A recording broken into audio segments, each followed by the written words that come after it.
Hoje eu tô aqui com a professora Bruna para falar um pouco sobre ATIS e patrimônio histórico aqui no Centro Histórico, como que existe essa relação. Queria que a senhora se apresentasse para a gente, que está ouvindo o podcast. Pois é, eu me chamo Bruna Andrade, sou arquiteta e urbanista, sou mestranda em cartografia social e política da Amazônia e sou assessora técnica pela Universidade Estadual do Maranhão, numa pós-graduação que a gente teve aqui. E desde 2019, quando eu concluí a pós-graduação, eu comecei a trabalhar com projetos de assessoria técnica na cidade. Eu não me apresentei, né? Eu sou o Ícaro, sou estudante de arquitetura da UEMA, faço parte da extensão Quintas da Cidade, que tem organizado esse podcast há um tempo para a gente falar sobre gestão do espaço, a gestão do espaço, a autogestão dele e perspectivas desse espaço, né? Como que ele se organiza, como que ele é enxergado. E a gente fala do Centro Histórico, que é um lugar que a gente vive, a gente que estuda aqui na FAO, ou então que as pessoas que trabalham aqui no centro vivem também, além das que moram. E é um ambiente muito mítico, eu acho, assim, porque existem várias perspectivas dele, né? Tem gente que acha que não tem vida no centro. E muito pelo contrário, tem muita vida no centro e a gente tem que entender isso para que as políticas públicas que dão suporte para tudo que existe no centro, que vive no centro, continuem acontecendo, né? Infelizmente, eu tenho observado que o Centro Histórico tem sido mais um lugar para ser exposto, assim, e menos para ser vivido, no sentido de eu vou garantir algumas coisas no centro, mas só para que visitem, ou então para o turismo. Sim. Claro, interessantíssimo o turismo, né? Mas não é só isso, né? Existe muito mais do que isso. E porque eu acho interessante a gente falar sobre ATIS também. Nessa semana a gente teve um seminário para falar e a gente conversou um pouco sobre um caso de um casarão aqui do Centro Histórico que estava sendo... que a comunidade que mora nele estava sendo expulsa por conta de um processo que os filhos da antiga proprietária do imóvel estavam movendo para expulsar o pessoal de lá. Essa proprietária tinha cedido o imóvel para eles, mas depois que essa proprietária morreu, eles estão passando por esse processo. E uma aluna perguntou para a arquiteta que estava no seminário assim: existe algum tipo de assistência técnica no Centro Histórico? Existe algum suporte? Como que funciona por conta porque é patrimônio, deve ser muito difícil, enfim. E aí, nossa, eu fiquei com uma pulga atrás da orelha. Fiquei muito pensativo sobre isso. E me lembro que tu já deste uma disciplina, né? Já. Sobre atuação em sítios históricos. Aí fiquei muito pensativo. Nossa, Bruna, perfeita pra falar sobre isso. Por conta de toda a tua formação, né? E eu fiquei muito pensativo também sobre isso, porque quando eu penso em habitação no Centro Histórico, quando a habitação ela é fomentada por algum programa, por exemplo, existe uma habitação muito rígida, no sentido de que ela é muito imutável, assim, é aquele quarto daquele tamanho que não pode mudar por conta das diretrizes, é um banheiro que não é tão grande, sabe? Sim. E quando eu enxergo as habitações que não passam por um processo tão formal para desenvolver aquele layout de habitação, enfim, de lá, eu acho muito mais confortável. E eu acho que o ATIS, ele dá esse conforto, sabe? Quando você organiza, faz a gestão do seu lar e você tem esse suporte do ATIS, sabe? Assim, na verdade, o ATIS, ele é baseado na lei, né, de assistência técnica. E, querendo ou não, é uma discussão recente. A gente não dá para dizer A lei foi aprovada em 2008, então a gente, por mais que esteja em 2025, ainda é uma discussão recente, assim, nunca chegou a ser implementada com toda a força no município de São Luís. E em vários outros municípios a gente quase não tem ela implementada com toda a força em algum. Porém, é uma área de estudo que está cada vez mais crescente e tem cada vez mais gente percebendo que é necessário, justamente para a gente chegar nessa população que não tem acesso, por outra forma, ao profissional de arquitetura. Não só para resolver casos pontuais, mas para resolver a demanda das pessoas, assim. Então, a gente como arquiteto está chegando em só um tipo de população, ou quem está tendo acesso ao nosso serviço não tá, quer dizer, o acesso ao nosso serviço não está sendo feito de forma democrática, assim. Então, para suprir essa demanda vem a lei, que aí garantir o acesso ao serviço de arquitetura e engenharia para famílias com até 3 salários mínimos. Então, que é comumente a comunidade que não tem acesso. E aí a gente entra nos casos, né? Centro histórico, comunidades rurais, população à margem, em áreas periféricas e por aí vai, comunidades quilombolas. Eu acho que a gente tem uma possibilidade de atuação muito grande. Aqui em São Luís, quando tu me procurou e veio falar da questão de Atins e Centro Histórico, eu não sei assim, de nenhuma ação direta da assessoria técnica em centros históricos. Até onde eu sei, os grupos que eu conheço de atuação na cidade, nenhum trabalha diretamente com o centro. Aí poderia ser uma possibilidade, uma vertente nova, ou a gente tentar fomentar, motivar outros grupos ou os próprios grupos nessa atuação em centros históricos. A gente tem aqui, tem muito morador, tem ações, habitação de interesse social, mas que nenhuma foi pelo processo da assessoria técnica, não contou com uma assessoria técnica, não ouviu. Eu acho que aí, talvez, ouvindo a comunidade, conseguiria suprir essa tua fala inicial de ambientes pensados. Acho que a questão não é o tamanho do ambiente, ou do quarto, da sala, mas é conforme a necessidade, o gosto, o entendimento daquele que vai usar. Então, eu acho que mais do que a gente chegar com uma ideia uma pré-noção do que é certo ou errado, é escutar o que o outro quer. Às vezes a pessoa quer um quarto pequeno e uma cozinha grande, verdade. Ou então quer uma cozinha pequena e um quarto grande. Então, acho que para mim, né, o grande diferencial da assessoria técnica é você escutar ainda mais quem é esse usuário. Porque aí a gente tem muita mania de achar que você é arquiteto, a gente sabe de tudo, que a gente já sabe o que é feito fora o que é as definições, você que decide, o arquiteto que decidiu.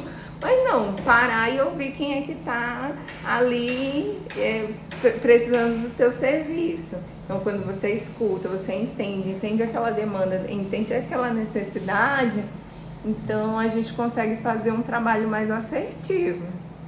E, assim, o contato que eu tive com assessoria técnica foi com o NACTER, que é o Núcleo de Assistência Técnica em Conforto Térmico, aqui da FAO, que também é parceiro da LAPU, da nossa liga acadêmica, e foi no Morada do Sol. Eles fazem alguns testes para estudar a eficiência energética na habitação de interesse social, nesses conjuntos habitacionais. E a Ana Júlia, ela tem uma atuação muito mais incisiva do que eu, porque eu fui em alguns encontros, mas ela trabalha com isso de fato, né? O estágio dela. E a pesquisa também. E é muito interessante quando ela vai me falar os relatos, assim. E desde que ela começou esse trabalho, a minha perspectiva da produção do espaço foi mudando bastante. Porque eu já tinha lido algumas teorias sobre a produção do espaço, né, com Lefebvre principalmente, mas eu nunca tinha enxergado isso de uma forma tão potente, igual eu enxerguei nesses conjuntos habitacionais, né, no caso Morada do Sol. Por exemplo, às vezes a gente tinha uma casa e a sala era uma mistura, assim, era como se fosse um Frankenstein pra quem enxerga do modo convencional, assim. Sim. Tipo, o que é? Por que tem uma cama, um fogão do lado dela e uma geladeira ali? Ou então, por que tem um fogão aqui na garagem e um sofá na garagem dentro? Sabe, esses layouts, assim, que é menos difícil, assim, de ver no que ensinam pra gente, sabe? Do que é o layout certo, errado, entre aspas. E é interessante como ter esse poder de administrar o espaço da forma que você quer e que se sente mais confortável é muito melhor, assim, pra garantir uma habitação confortável. E eu acho que a forma que eles atuam modificando aquele espaço, aquele conjunto, assim, aumentando uma sala, fazendo um segundo andar, diz muito sobre como a pessoa enxerga aquele espaço, né? E como que ela quer viver aquele espaço. E eu acho que quando existe a assessoria técnica para habitação de interesse social nesse sentido, é muito menos restrito, muito menos fixo, me entende? Tipo... Sim, eu acho que né? eu tô entendendo. Acontece quando você vai procurar um arquiteto, assim, que não tem essa perspectiva, esse olhar, né, para a produção do espaço mesmo, para como as pessoas vão gerir esse espaço, vira uma coisa muito mais engessada, né? Então, não existe essa possibilidade de você mexer naquele ambiente de uma forma que... Né? Eu acho que vai de acordo com a dinâmica daquela família, daquele usuário, da comunidade, da pessoa que você está fazendo a intervenção. E aí, essa escuta, como eu falei, mais ativa. Porque assim, tem o que a gente sabe, esse saber técnico que a gente aprende aqui, que tu aí tá mostrando como mais engessado, sala. Sim. Tem isso, esses são os elementos que compõem uma sala, esses são os elementos que compõem uma cozinha, e quarto tem isso, tem isso. Sim.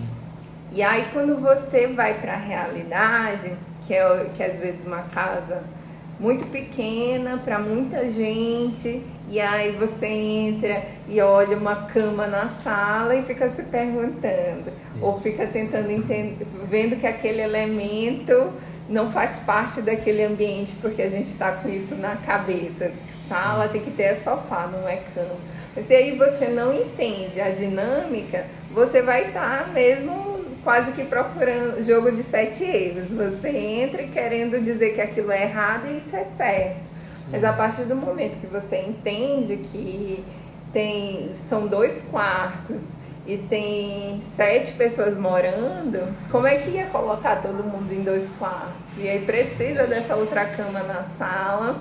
E essa é a dinâmica daquela família. E aí quem sou eu para chegar lá e falar que aquilo é errado, sabe? Se é a forma que eles conseguiram para viver. E aí eu acho que o trabalho de assessoria é mais do que só layout, é mais do que dizer o que está certo, o que está errado, mas é garantir que a vida que a pessoa está levando ali seja de forma o mais saudável possível, o mais segura, que preenche a questão da ventilação, insolação, entrada de luz natural, pensar no saneamento também, como é que está funcionando, tem banheiro, não tem banheiro, o banheiro é dentro, é fora, tem ligação com esgoto, tem abastecimento de água, tem janela em todos os cômodos, como é que está a saúde dessa família, entendeu? Acho que é uma análise um pouco mais completa do todo. E aí como que é essa dinâmica? São quantos? Como é que funciona? Às vezes você entra em uma casa pequena, mas são duas estruturas familiares, assim, pai, mãe e o filho que já casou, então já tem uma outra família a partir daquilo. Sim. E você não tá ali para julgar, você não tá assim, não vai poder ter cama na sala, vocês vão ter que arrumar outro lugar, não é? Vamos dizer, essa não é a função da assessoria, no meu entendimento, mas sim entender aquilo e ver como é que vai funcionar o espaço, para além de um layout, para além, pensar no funcionamento, na habitação como um todo, no funcionamento.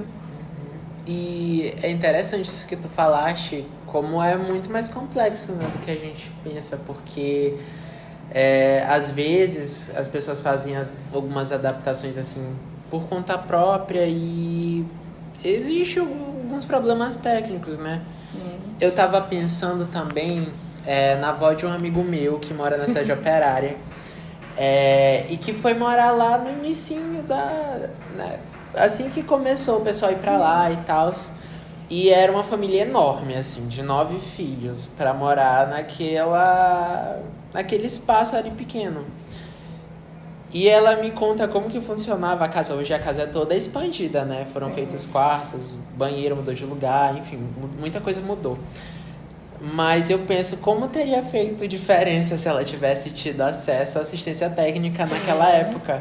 Porque ela me conta que na cozinha, que também não era muito grande, para caber e morar todo mundo na casa, e esse estilo de vida, esse tanto de gente morando no mesmo espaço durou muito tempo, eles fizeram uma espécie de mezanino na cozinha, com madeira, assim, como se fosse...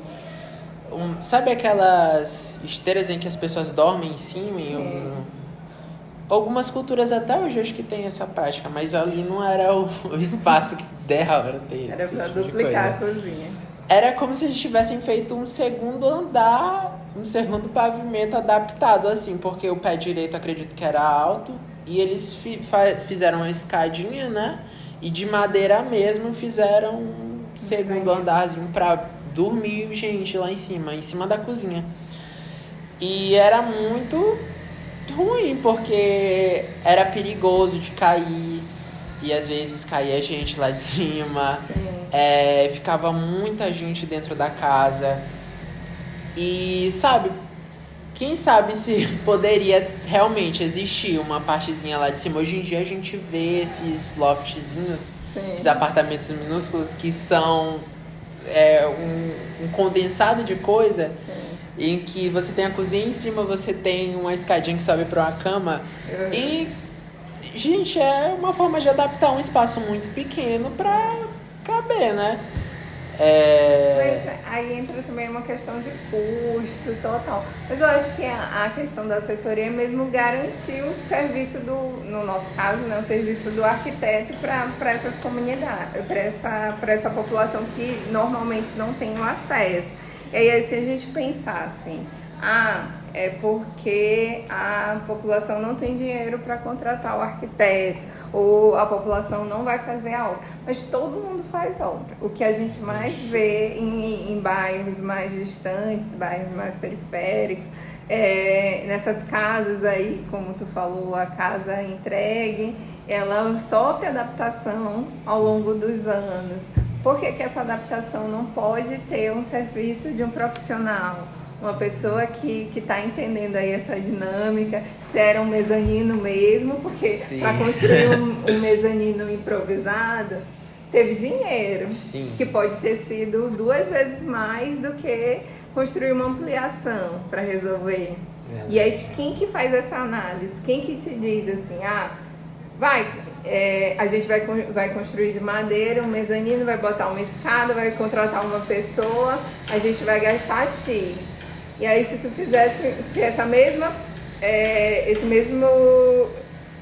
esse mesmo morador fizesse um orçamento, um projeto e soubesse quanto ele vai gastar por uma coisa que dê mais segurança, que dê mais conforto, que seja melhor aproveitado o espaço, pode ser que ele gaste metade disso ou o mesmo valor por uma coisa que vai ser destruída em pouco tempo e que não garante segurança nenhuma, e uma coisa que ele vai ter por mais tempo, quase que para sempre, uma ampliação.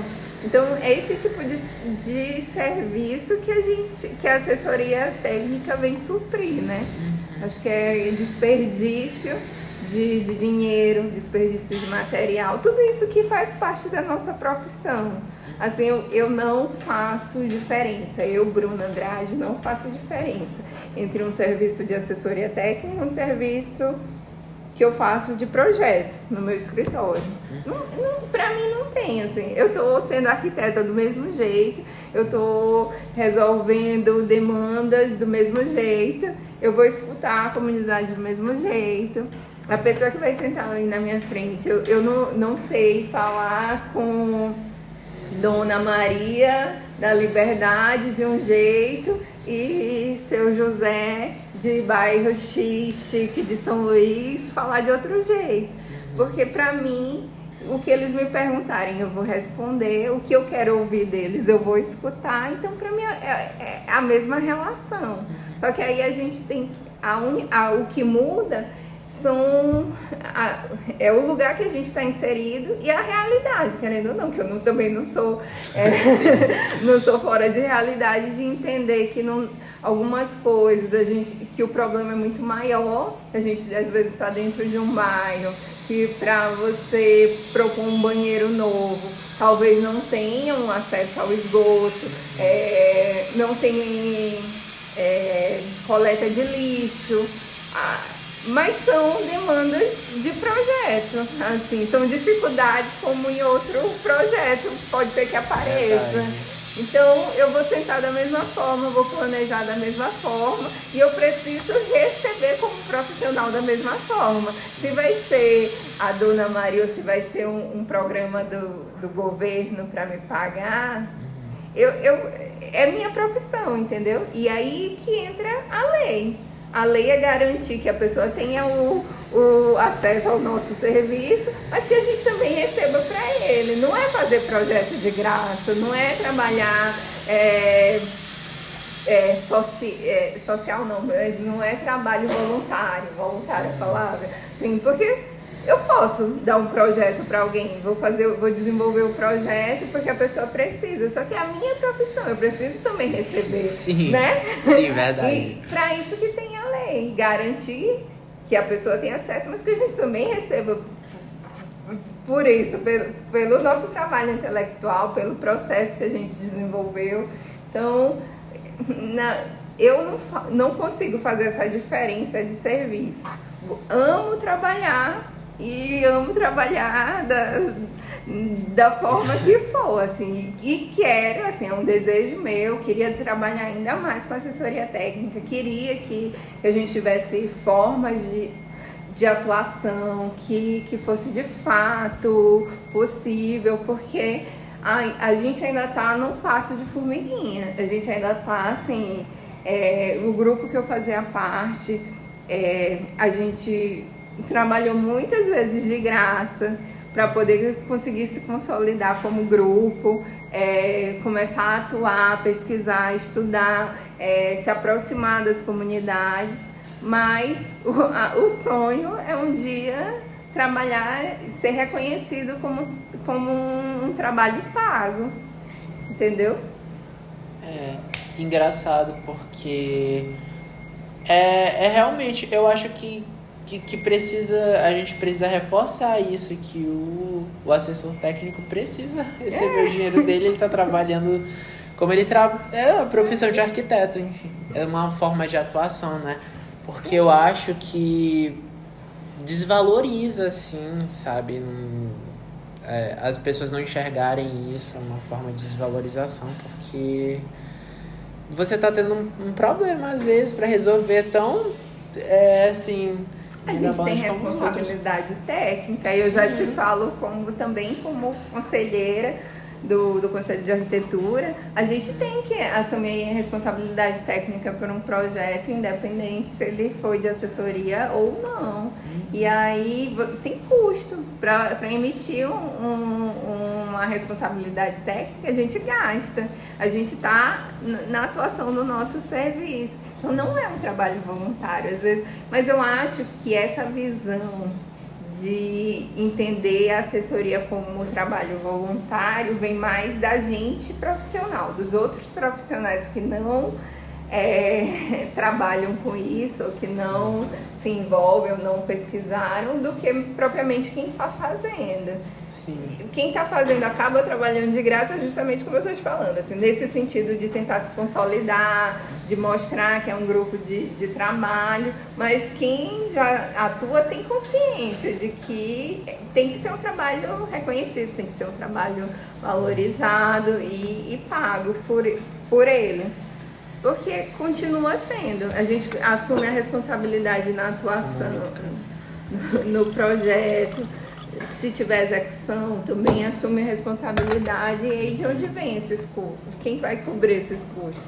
Então, hoje, pela lei, poderia ser uma iniciativa de Estado, né, de gestão, poderia ser pagamento através de edital, ou através da comunidade mesmo, pagando um valor mais baixo, mas que o ideal seria, já que ela está encaixada, que viesse de outra forma.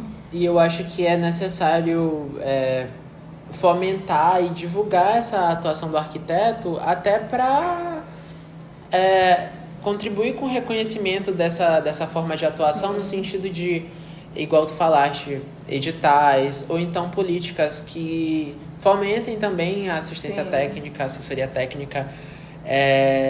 Eu acho que o CAL tem se movimentado, né, para fazer essa... Aqui no estado eu enxergo isso, mas eu acho que deveria ser também uma coisa realmente nacional, então que divulgasse de uma forma mais assim... Mas a gente tem divulgação nacional. Sim. Assim, a própria lei, né, Sim, graças a Deus. Que é no território. A gente tem o próprio CAL tem desenvolvido pesquisa, tem uma destinação, né, de um percentual da arrecadação. Era 2%, atualmente 3% da arrecadação do CAL é destinada a políticas de ATINS em cada UF. Então, a gente tem muito trabalho, tem muitos outros trabalhos em outros estados, mais do que aqui. Mas eu acho que tem que ter um pouquinho de boa vontade do poder público aí, de implementar a lei, consolidar e entender como... É uma questão, entender como uma necessidade. Arquiteto não é um item de luxo. A gente não tá para resolver uma demanda superficial. A gente está com... O arquiteto é uma profissão necessária para o crescimento das cidades, necessária para a saúde da população, necessária para as melhorias habitacionais, para os novos projetos, como mais cedo a gente conversou informalmente antes de gravar. A gente tem todo dia, praticamente, tem construção aí na cidade. E aí todas estão com um profissional, por mais que a gente saiba que as construções elas precisam ter um profissional em projeto e execução, mas estão sendo feitas. A gente tem fiscalização intensa, a nossa profissão está cada vez mais sendo desvalorizada. Todo mundo acha que pode construir, que pode fazer projeto, e é uma profissão necessária. O que a gente pensa, para além de só levantar a parede. Pensar aí nessa estrutura familiar, solução de demandas, enfim. E eu acho que é uma percepção assim, crônica do arquiteto, que, meu Deus do céu, desde que eu entrei no curso e eu falava para algumas pessoas, e falavam assim, então tu vai trabalhar decorando casa. Poderia ser também. Sim. Poderia ser, mas é muita coisa, assim. Porque tu faz engenharia civil. Então, sabe, eu acho que é uma... As pessoas acham que o arquiteto é um capricho, às vezes, assim. Que é uma pessoa que pode ser substituível. Mas não, nossa, aí a gente consegue enxergar muito bem. Quando a gente vê um negócio, um empreendimento, uma casa que ela não foi pensada por um arquiteto, ou então um projeto. Eu me lembro que eu trabalhei numa empresa que passava alguns projetos por ela para serem aprovados, né? E vinham cheios de falhas. Falta de acessibilidade, lugar muito pequeno, que não dava pra pessoa ficar ali, sei lá, por algumas horas pra fazer uma comida, enfim. Que claramente seriam desconfortáveis, mas que foram pensados por uma pessoa, geralmente por um engenheiro. Assim. Vamos criar rivalidade com nossos amigos engenheiros. Não criando rivalidade, mas tipo, né, a gente estudou muito tempo. Estuda muito tempo habitação e esses projetos, sabe? É uma coisa muito delicada no fim das contas. Não é só criar um espaço para funcionar isso e aquilo. Mas é todo esse complexo, de fato, de sistemas e de... Sim. São os materiais que escolhe, a casa, o sol, o vento. Tem muita coisa. É um estudo muito mais complexo do que as pessoas pensam, e que tem profissional que estuda isso. E por que eles não estão à frente de todos os projetos, né? E é engraçado porque, assim, eu até falo com os meus pais, às vezes. A gente tá saindo na rua e estamos passando numa avenida assim de comércio. Aí eu falo, olha tal lugar. Não foi feito por um arquiteto. Olha por causa disso, daquilo, sabe? A gente consegue observar que são lugares assim que foram feitos assim. Claro, eles vão funcionar, mas eles não vão funcionar de uma forma tão confortável assim quanto seria como se um arquiteto tivesse pensado. É interessante quando a gente fala sobre expansão de casa, às vezes. Eu acho que a coisa que eu mais penso é quando as pessoas vão fazer por conta própria esse tipo de coisa. Tipo, vou fazer um cômodo novo na minha casa. Sim. E existem algumas coisas muito assim pontuais assim que o arquiteto teria a noção daquilo. Por exemplo, fazer uma casa e aí eu vou fazer um quarto que ele não é perto de um banheiro, não é perto de uma área molhada, mas que a parede tá toda infiltrada, assim, toda descascando o pé, assim. E aí a pessoa fica, mas por que isso tá acontecendo? Mas não existia uma impermeabilização ali já não existia um cuidado com o solo, né, com a umidade do solo.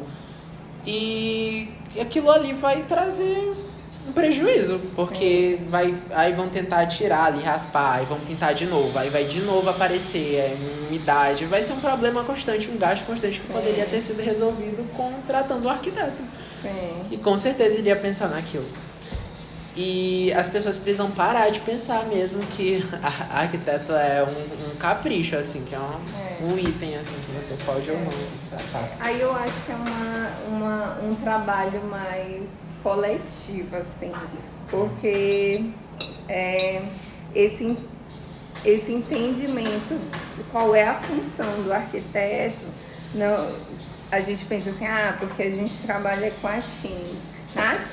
Em Atins, às vezes, quando eu ia para a comunidade, eu queria reforçar, mostrar para a comunidade o que o arquiteto faz, porque a comunidade, de fato, nem sempre sabe. Ela está acostumada a construir sozinha, ela está acostumada a fazer suas ampliações, e aí vem o profissional e ela não entende exatamente onde o arquiteto pode entrar. Mas aí quando você para, explica, mostra que o arquiteto vai além do que isso, do que um tipo de atuação, você mostra para ela que ela pode contar com o serviço de um profissional. Mas aí a gente pensa que está falando só em comunidade, que só a comunidade mais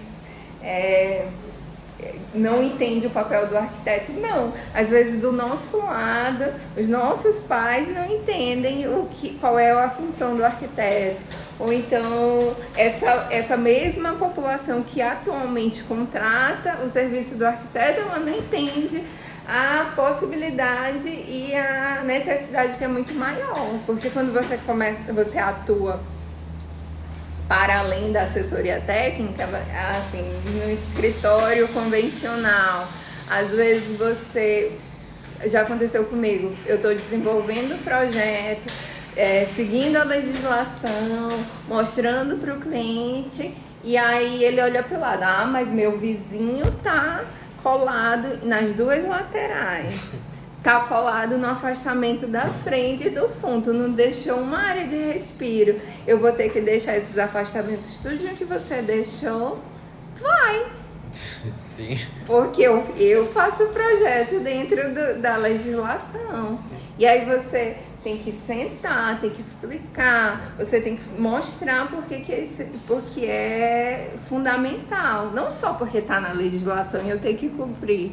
Não é só isso, tem uma explicação para estar ali. Então, pelo menos eu sento, eu explico, eu mostro para o cliente.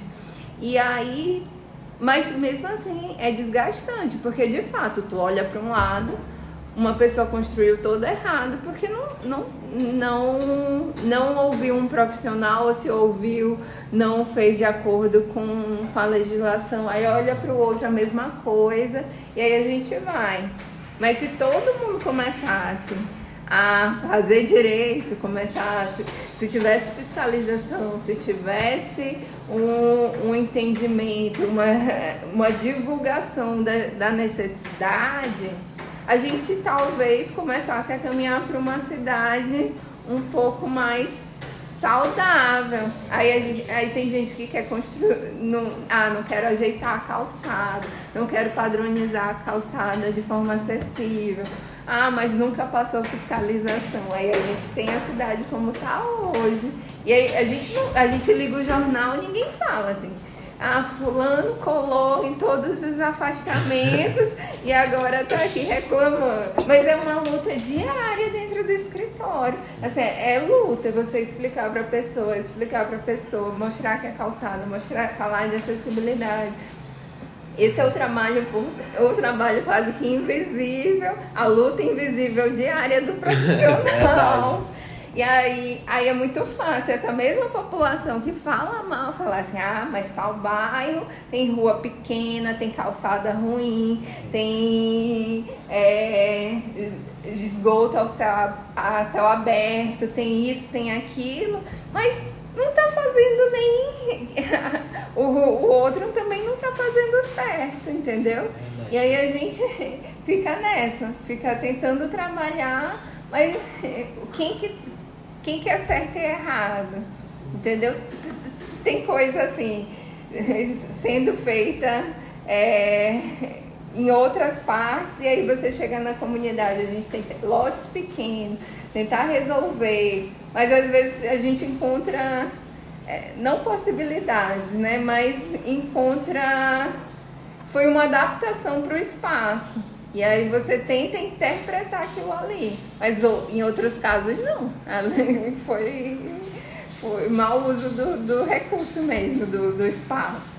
Então é complicado, assim. Eu acho que vai tentar, a gente tem que ver onde que o arquiteto está e começar a se posicionar. Se cada profissional mostrar a importância do seu trabalho, a importância de fazer corretamente, de mostrar, explicar, assim como eu explico pro cliente lá por que o recuo é importante, eu também paro e explico por que uma janela em um ambiente é importante. Porque um quarto que a gente entrou e não tem uma janela, a pessoa vai continuar ficando doente. Por que é importante ter um espaço com ventilação?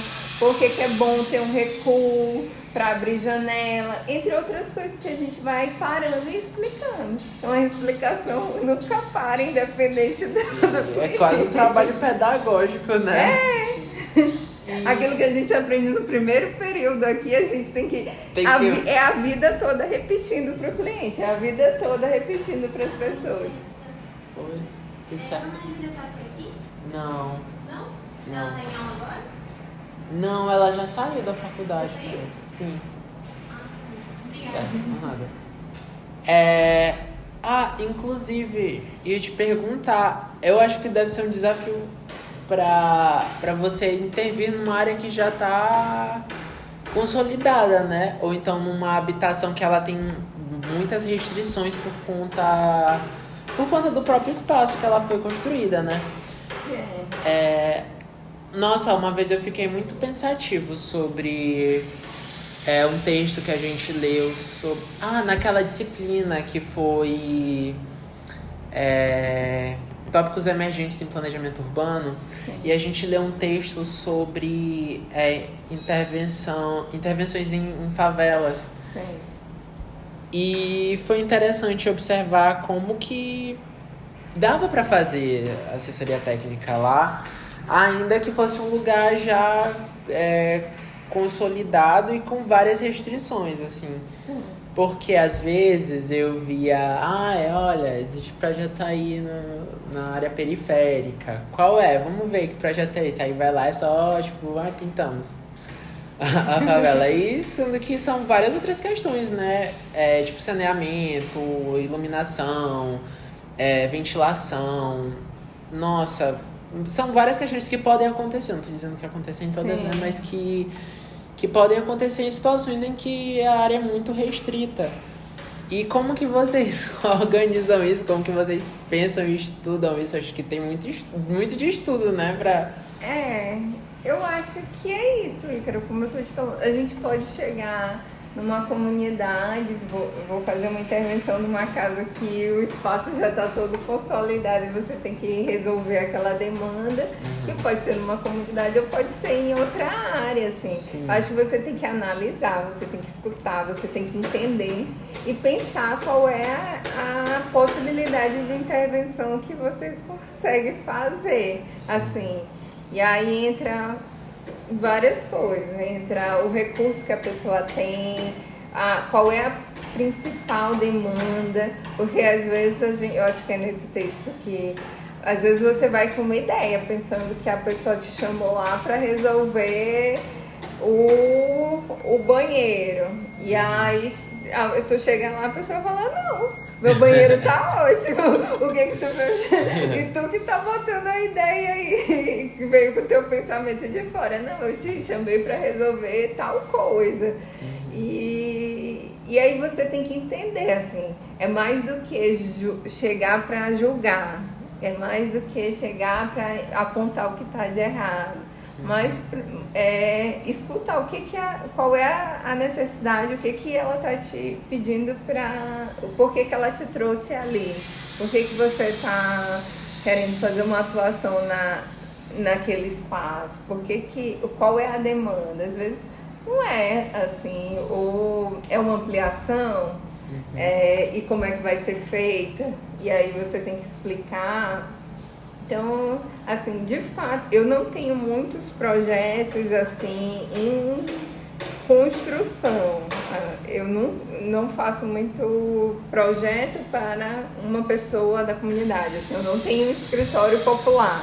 Que aí a pessoa me chama, eu vou lá e faço o projeto. Como eu disse, para mim não tem diferença. Eu já fiz em comunidade, mas para mim é projeto normal do meu escritório. Mas com a assessoria técnica, e aí sim, eu tinha um grupo, a gente atuava mais em associação de moradores, clube de mães, para fazer uma demanda mais coletiva. Que aí a gente conversava, desenvolvia o projeto coletivamente, aí cria as metodologias, que eu acho que nesse texto elas chamam de interfaces de atuação, como que a gente pode chegar. Por exemplo, a gente desenvolveu um projeto que era fazer um diagnóstico extrativista. Então, como é que a gente... Nossa. Aí você monta visitações, quem que a gente tem que ouvir, o que a gente vai mapear, quais são os levantamentos que vão ser feitos. Então, cria metodologias de atuação para poder chegar no resultado final. Ou então, um outro trabalho que eu participei, que era a sede de um clube de mães. Então, reunir as mulheres, ouvi-las, começar a desenvolver. Elas tinham um croquis do que elas queriam, só que o croquis precisava caminhar para poder a gente conseguir depois não desenvolver um projeto, mas passar o que elas queriam de forma técnica para o computador. Então, esse desenvolvimento do projeto foram criadas várias metodologias. Assim, era o quadro e a gente desenhava, era o craft e eu falo elas, né, o grupo.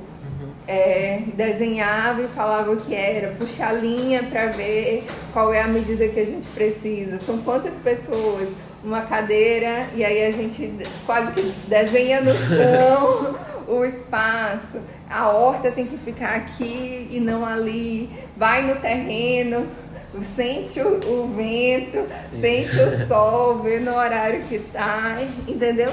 Então, para isso a gente vai desenvolvendo os trabalhos. Diretamente fazer o projeto eu nunca fiz, assim.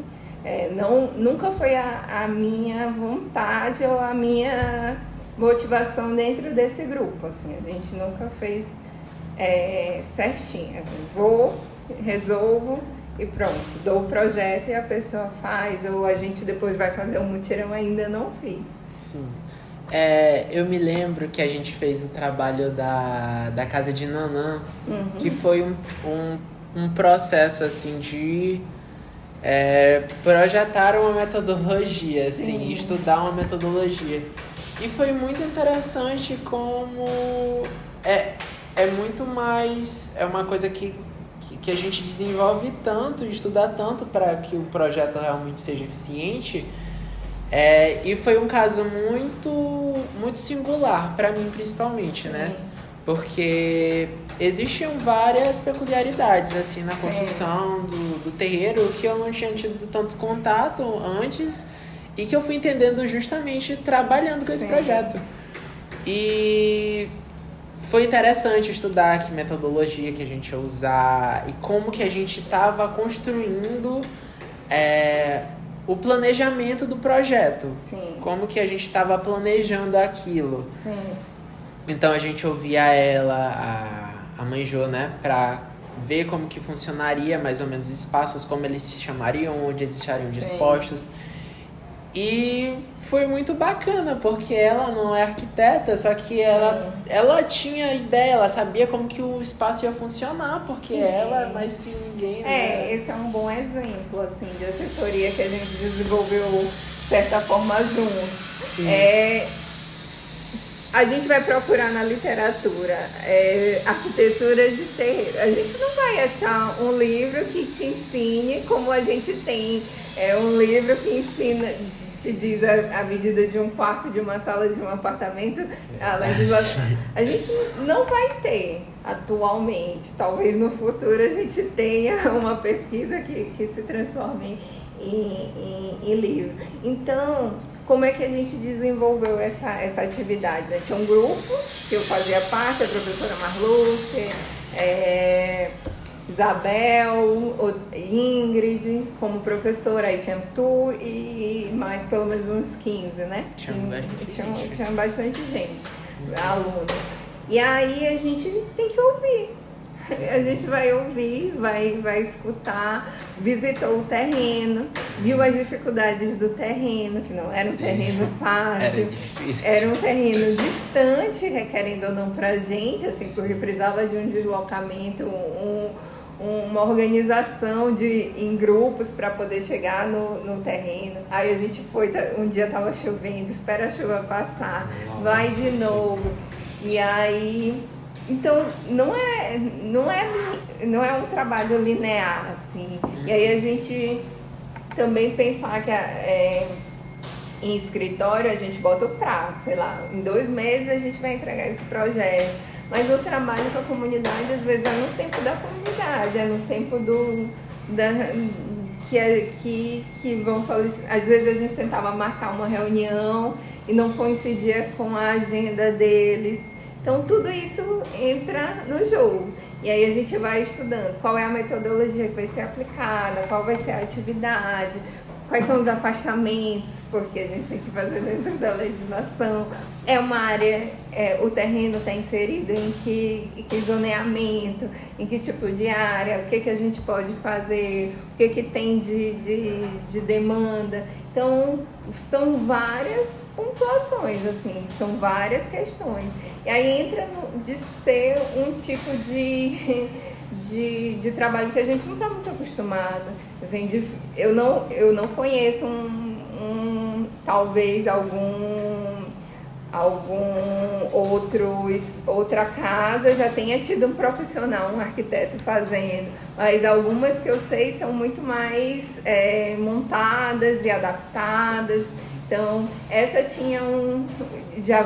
ela já veio procurando a gente porque queria fazer um desenvolvimento com um grupo de arquitetos, né? O estudo como forma de extensão. Então já é uma abordagem diferente pra gente. Aí tem a opinião da mãe Jo, mas também tem quem fale com ela, que repassa as informações. Então você tem que estar muito mais aberto para poder entender essa interação. Que não está só no nosso plano, está num plano muito mais além. Então tem outras pessoas que estão ali, que a casa é dele e que é para ele que a gente está fazendo e não para uma pessoa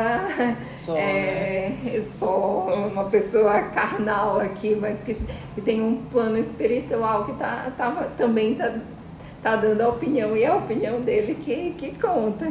Então é uma relação diferente. E aí, como tu explica isso no escritório, você tem que estar aberto para escutar. Verdade. Você tem que entender. Porque talvez a gente chegasse lá e falava, a casa, o quarto para tal pessoa vai ser aqui. A pessoa te manda um recado e diz que não.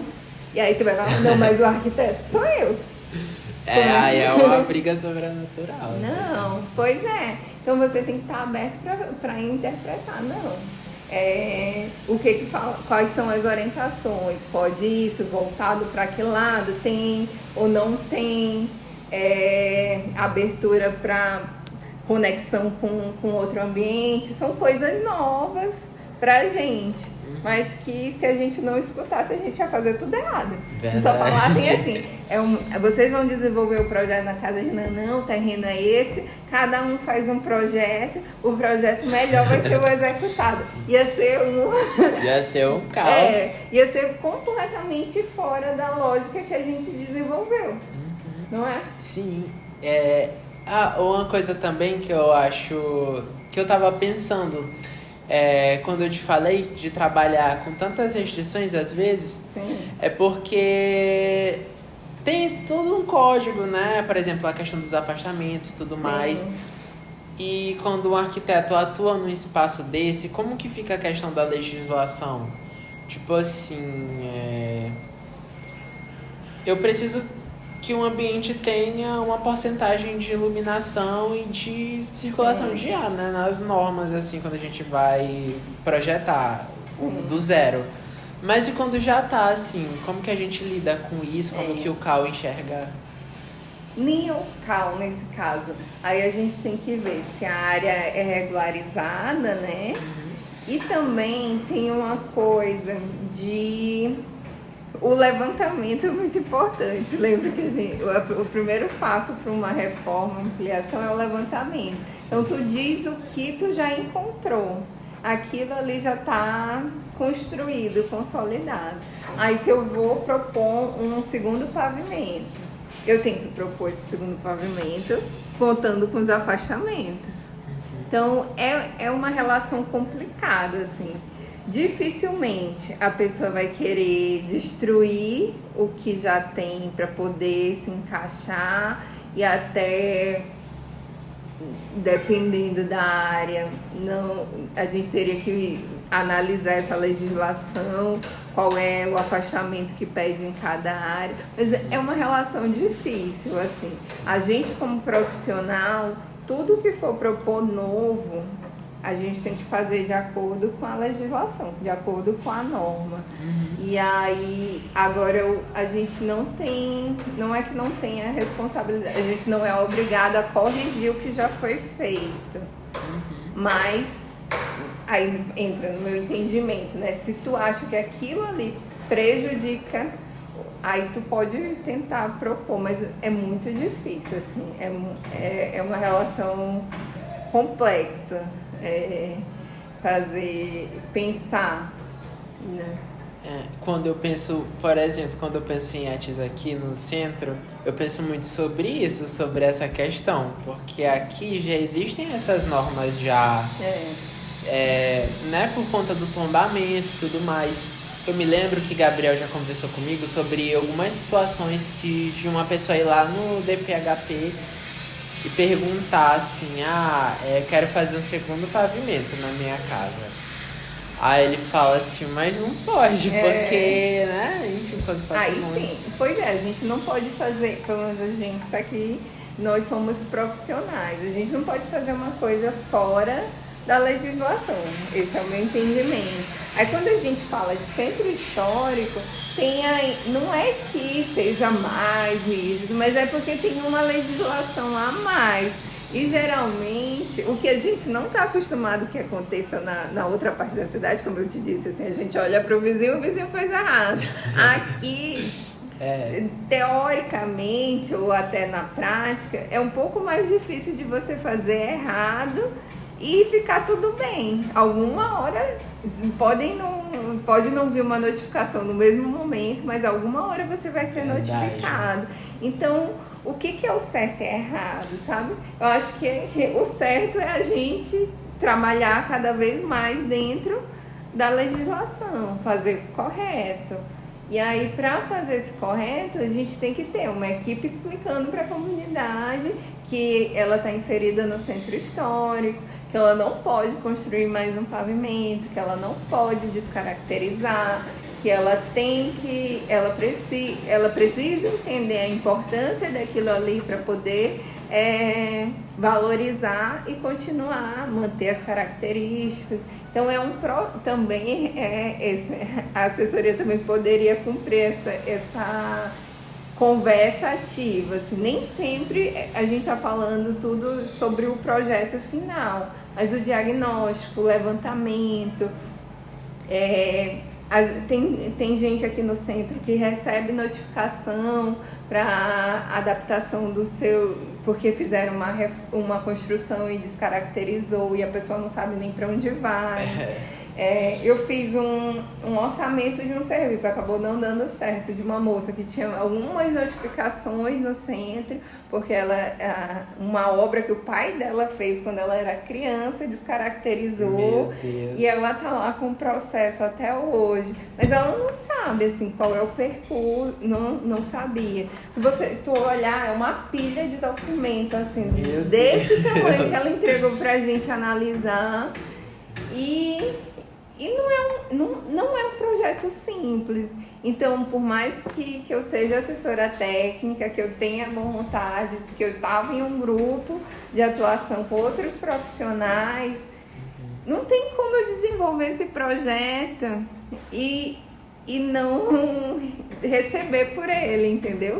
Porque é uma complexidade. Então entra uma complexidade para a pessoa, entra uma complexidade para o profissional, para a instituição. Como é que a instituição cobra se o outro não consegue cumprir? Verdade. Então tinha que ter, sei lá, é um escritório público de assessoria técnica, é um braço dentro do DPHP, dentro do IFAM, para poder, pelo menos, tirar as dúvidas da população, mostrar qual é o caminho, explicar aquela documentação toda, quem é o arquiteto que ela vai procurar, assim. Às vezes a pessoa recebe uma notificação, não sabe nem quem procurar, às vezes vem aqui na faculdade pedir Mas não tem, sabe? Não tem como ir procurar no CAL, porque o CAL é Conselho dos Arquitetos, não faz serviço de arquitetura, entendeu? Então é uma situação complicada. Eu acho que nasce até ali da questão da educação patrimonial e tudo mais. Não falando assim, porque você não pode fazer nada aí na sua casa, mas existem essas limitações, assim. Eu me lembro que esse senhor falou até pro Gabriel assim, mas lá no bairro tem casa que levantaram segundo pavimento, que eu não posso. Eu acho que o erro dele, entre aspas, foi ter ido lá se informar sobre isso. Enquanto os outros só foram notificados, com certeza, porque fizeram errado. Ou então... Mas o erro foi dos outros. Foi dos outros. Gente que vai e faz aquelas... Sabe essas fachadas assim de farmácia que tem aquele material que parece plástico? Assim? Sim, também não pode. E vivem notificando esse pessoal, aí eles fazem projeto, aí tem que adaptar. Aí entra uma parte assim, que não sei se tu tem que ir nesse áudio aí, mas que tem gente do mesmo órgão que fiscaliza, que faz coisa errada. E aí tem a comunidade faz uma coisa, quer fazer uma coisa e não pode. Aí vira pro lado, quem era pra fiscalizar não fiscaliza. Aí chateia, aí é complicado. A gente tá aqui fazendo um serviço de formiguinha, ensinando, educando, mostrando. E aí, na hora, aprova pra um, não aprova pra outro, deixa pra um, não deixa pra outro. Verdade. Eu acho que é um problema da cidade também, até essa questão. Eu acho que eu me toquei muito disso quando a gente começou a ver aquele negócio de plano diretor, que tem a quantidade de pavimento, que dá pra você fazer lá uma burladinha, entre aspas, assim, eu vou construir uma praça. Pra construir mais pavimentos do que o que tá ali no plano.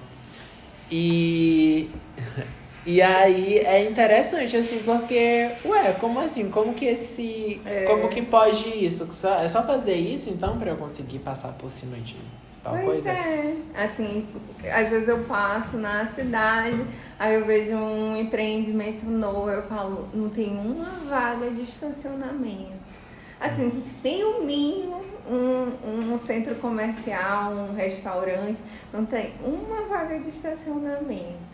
Aí eu fico lutando pro meu cliente, assim, não, porque a legislação pede vaga de estacionamento. Não, mas eu tô perdendo a área, eu quero construir não sei o que, quero maior. Mas aí a gente fica lá insistindo, aí pega, constrói um outro sem nada. Ou não respeita o afastamento. E que é uma obra grande, com certeza o projeto passou pelo órgão de aprovação. E aí como é que deixa para um e não deixa para... Aí é complicado, como eu falei. Aí a gente volta, pegou todo, gastou... Jogou para tudo. Jogou todos os meus argumentos no lixo. Mas aí eu tenho que saber, assim, aí é se posicionar. Não, a minha atuação é essa, eu faço dentro do certo, independente se o certo, nesse caso, o certo é o certo. Se o outro faz errado... Aí é deles, né? É o problema dele. Sim. Então é isso, prof. A gente falou a gente conversou bastante, mas foi muito bom, por causa que eu nunca tinha tido uma conversa assim com alguém que já tinha feito assessoria técnica, tanto tempo que tivesse tão disposto a conversar comigo assim e falar tantas coisas, porque realmente o contato que eu tive com a assessoria técnica foi com aquele projeto que a gente fez com a Manjô e com o NACT também, só que o NACT é mais com uma questão do conforto térmico. Mas, nossa, foi muito bom. Obrigado demais. Tu faz parte do CAL. Eu te acho, assim, brilhante de verdade com a tua atuação. E, assim, como esforçada tu és, sabe? E as coisas que tu tem feito, sabe? Eu me lembro que a gente participou também daquele projeto aquele projeto lá no Liberdade. Sim. Que foi pra formalizar a regularização fundiária. E eu tinha, assim, eu entendia muito pouco de regularização fundiária e, às vezes, a minha percepção de regularização fundiária era uma coisa muito rural, não sei porquê. Eu pensava isso, não sei se é porque eu sou do Pará. E existe muito conflito de terra. Fundiária, que eu também falo. E aí é interessante a gente entender que existe, sim, esses conflitos urbanos mesmo de território, litígio urbano, enfim. E é isso, muito obrigada. Obrigada também pelo convite. Eu não gosto muito de gravação, mas foi bem legal, assim, conversar. Acho que a gente não ficou preso só na assessoria, falou assim um panorama geral da cidade que acaba refletindo também na atuação, né? Se a gente está tendo o que não está sendo contemplado, a assessoria vem para contemplar, e aí a gente não tem como não discutir.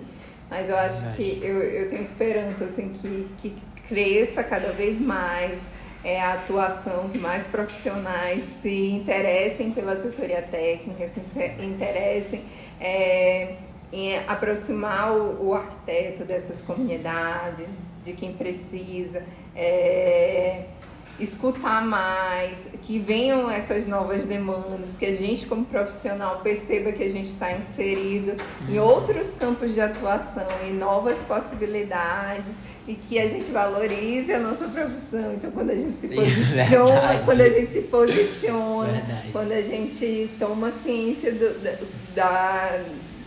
como é fundamental o arquiteto, a gente também reforça. Quando a gente faz o trabalho certo, correto, reforça os valores do profissional, a gente está fazendo um trabalho coletivo com os outros profissionais. Eu acho que essa seria a minha visão, meu desejo para o futuro, que a gente consiga cada vez mais valorizar. Eu tenho esperanças também, espero que agora, o pessoal que está se formando agora, eu tô sentindo que a gente tem sido bem engajado, ao mesmo meu período de arquitetura, a gente é bem feliz, assim. É isso, obrigado. Assistam o próximo episódio. Quem vai ser o próximo?